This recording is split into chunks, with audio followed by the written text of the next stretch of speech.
Halo, Assalamualaikum warahmatullahi wabarakatuh. Jumpa lagi dengan saya pada pagi hari ini.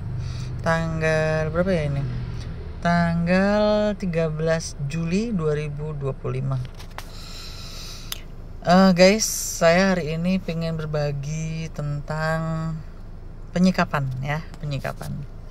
Kita ini di dunia ini pasti akan selalu menjumpai sesuatu yang tidak kita harapkan.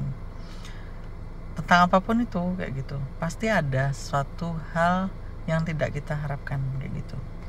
Nah, kalau kita itu belum bertumbuh, maka kita akan selalu marah, sedih, kecewa di saat menemukan sesuatu yang tidak kita harapkan kayak gitu. Pasti itu reaksi alamiah sih seperti itu. Justru kalau nggak seperti itu berarti mungkin bukan manusia kali ya gitu ya. Tapi seiring berjalannya waktu, kita semakin mendewasa seperti itu, kita harus mampu untuk berubah ya. Berubah untuk menjadikan semua peristiwa yang terjadi ya di sekeliling kita, dalam kehidupan kita, itu adalah sesuatu rahmat dari Allah, apapun itu. Ini berat ya, saya menyampaikan ini berat karena saya pun masih belajar. Tapi memang harus disikapi seperti itu. Agar apa? Agar kita itu menjadi pribadi yang lebih baik, agar kita itu berdoa lebih kencang kepada Allah, agar kita itu tidak menjadi manusia yang super power, yang merasa tidak memerlukan Allah sebagai pencipta kita. Bisa kita bayangkan kalau hidup kita itu semuanya penuh warna kayak gitu ya, penuh sesuatu hal yang kita sukai kayak gitu ya. Saya yakin karena kita itu manusia ya, yang suka lupa diri ya, suka amnesia, pastinya kita lupa berdoa sama Allah. Berdoa hanya kayak ritual aja yang kita lakukan tiap hari. Sudah sholat, misalnya yang mukmin udah sholat aja 5 waktu, habis itu udah kewajibannya checklist. Tapi dengan adanya kebutuhan kita kepada Allah, pasti pertamanya karena butuh. Kita ini manusia itu kadang-kadang memang keterlaluan bahkan terhadap Allah pencipta kita. Kita ini kalau kata orang Jawa tuh tambal butuh. Kalau udah butuh datang kayak gitu. Kalau nggak butuh kadang-kadang itu udah begitu-begitu aja kayak gitu ya.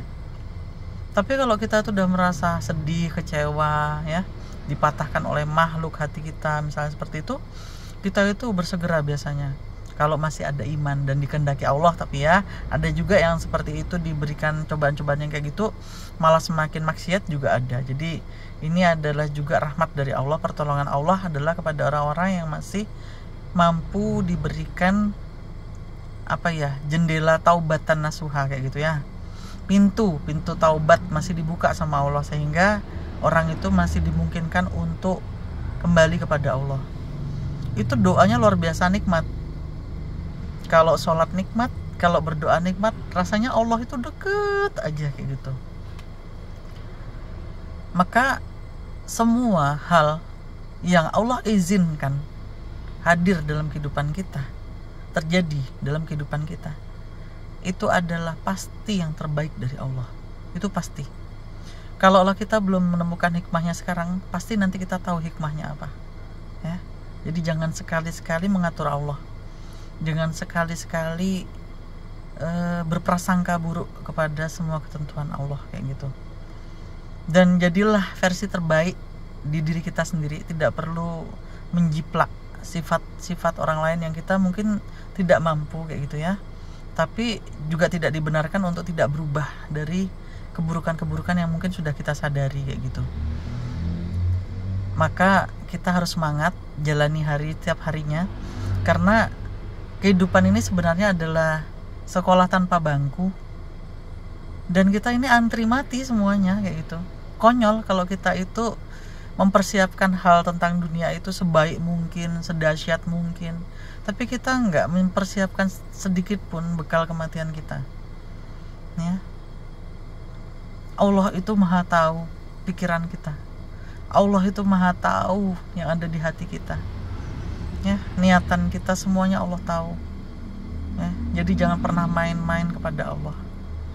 Allah itu tidak perlu orang lain untuk memutuskan hal ihwal tentang perilaku seseorang kayak gitu. Maka mulai hari ini coba ya kita dari diri saya sendiri gitu ya, kita tetap berusaha kalau sudah di line yang benar, di jalan yang benar. Istiqomah itu juga bukan hal yang mudah. Untuk istiqomah, untuk tetap di jalan yang baik, kita harus mencari lingkungan yang baik, lingkungan yang bisa mendukung kita beribadah yang baik, berkata yang baik, berpikiran yang baik. Ingat, pikiran yang baik pasti akan menimbulkan kata-kata yang baik. Dari kata-kata yang baik kita akan berperilaku yang baik. Kalau sudah biasa berperilaku baik, itu akan menjadi habit kita, menjadi akan karakter kita, sikap kita kayak gitu. Bohong kalau kita pikirannya buruk, kita akan berperilaku baik, nggak mungkin kayak gitu. Kalau kita di lingkungan yang tidak mendukung kebaikan, kita bisa jadi baik itu juga sulit, karena kita bukan nabi kayak gitu ya. Jadi kalau saya ini berkata seperti ini bukan berarti saya sudah baik. Justru karena saya menyadari banyak sekali masih kekurangan saya yang ternyata celahnya di sini, celahnya di sini, celahnya di sini. Maka saya ingin berbagi sama teman-teman semua. Siapa tahu mudah-mudahan kita nggak tahu jalan mana yang bisa membawa orang lain tuh ke surga atau kita ke surga kayak gitu ya. Mudah-mudahan kata-kata ini karena saya berusahanya ini dari hati, mudah-mudahan bisa diterima di hati ya. Untuk teman-teman yang mungkin masih salah arah dan lain sebagainya, jangan kecil hati, karena semua orang itu ditentukan di akhirnya, bukan di sekarangnya. Sekarang baik, ternyata di akhirnya su'ul khotimah juga banyak kayak gitu ya. Ya, nggak perlu penilaian orang lain karena Allah itu tahu. Yang penting baik, betul-betul baik ya. Kita harus semangat kayak gitu. Untuk yang lagi sedih, kecewa, patah hati dan lain sebagainya terhadap makhluk, kita itu jangan lelah di situ, buang-buang waktu. Anda kenapa sih capek banget sih mikirkan orang lain? Yang Anda pikirkan tuh diri Anda sendiri, diri kita sendiri ya. Oke, mungkin itu ya. Salam taubat selalu. Semoga kita bisa taubatan nasuha dalam arti yang sebenarnya. Assalamualaikum warahmatullahi wabarakatuh.